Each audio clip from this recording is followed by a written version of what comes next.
दूसरा, 160 दिनों में पिछले 5 जिलों में जो मैंने देखा, जल प्रबंधन को लेकर कोई सोची समझी योजना का न होना, कोई प्रयास के न होने की वजह से बिहार में ज्यादातर, कम से कम इन 5 जिलों में जहां मैं गया हूं, ज्यादातर जगहों पे या तो किसान बाढ़ से प्रभावित है या सूखे से प्रभावित है।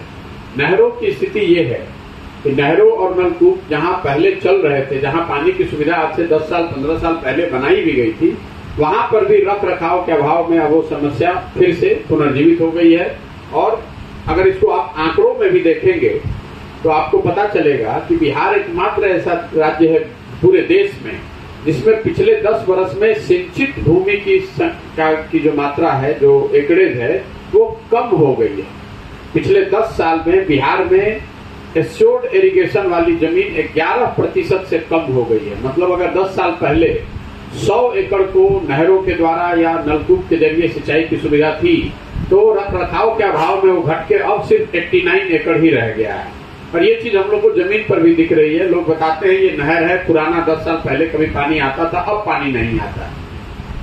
इन दोनों के साथ साथ दो जो बड़ी और समस्या किसानों की है, एक, बिहार में पिछले 75 साल में भूमि सुधार की दिशा में कोई काम न होने की वजह से बिहार में भूमिहीनों की संख्या देश में सबसे ज्यादा है।